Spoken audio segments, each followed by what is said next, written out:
এখন চলছে পর্যটন মৌসুম।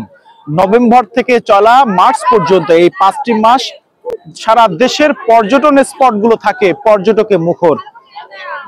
বিগত 2 থেকে 3 মাস ধরে কুয়াকাটা সমুদ্র সৈকতে তেমন কোনো পর্যটকের উপস্থিতি নেই।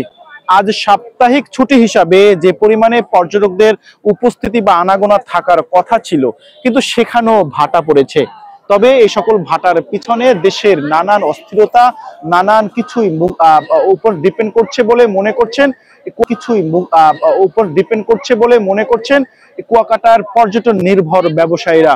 পর্যটন নির্ভর ব্যবসায়ীদের সাথে কথা বলেছি, তারা যেমনটা জানিয়েছেন যে কুয়াকাটা সমুদ্র সৈকত, নীল জল, দক্ষিণা হাওয়া, চিকচিক করা বালু, চোখ যতদূর যায় নিঃসীম জলরাশি, এ সকলের প্রেমে পড়ে দেশের নানান প্রান্ত থেকে পর্যটকরা বেড়াতে আসেন ঠিকই, কিন্তু কয়েক মাস ধরে পর্যটন নির্ভর যে সকল ব্যবসায়ীরা হতাশ হয়ে পড়েছেন।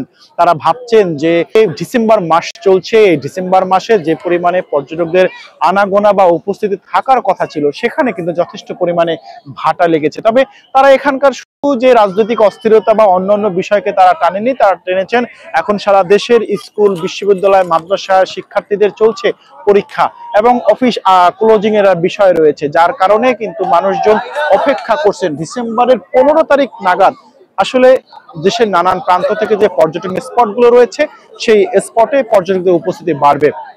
তবে আপনাকে একটি বিষয় বলে রাখি, সূর্যোদয় এবং সূর্যাস্তের যে অপরূপ দৃশ্য অবলোকন করা যায় এই সমুদ্র সৈকতে বসে, সেগুলোই মূলত মানুষকে বিমোহিত করে। আর এ সকল ব্যবসায়ীরা অপেক্ষা করেন সারা বছর যে পর্যটক আগমন ঘটবে, তাদেরকে নানান ধরনের সুযোগ সুবিধা দিয়ে পর্যটকদেরকে বরণ করবেন।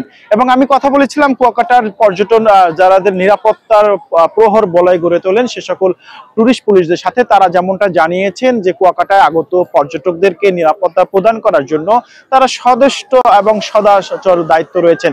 শুধু তারা পোশাকধারী নয়, তারা সাদা পোশাকও পর্যটকদের নিরাপত্তা প্রদান করার জন্য সব সময় তারা এখানে দায়িত্ব চোখ রাখেন, যাতে কোনো পর্যটকদের কোনো অঘটন ঘটলে তারা নিরাপদ নিশ্চিত তারা সেবা দিতে পারেন। এ ছিল কুয়াকাটা সমুদ্র সৈকত থেকে সর্বশেষ।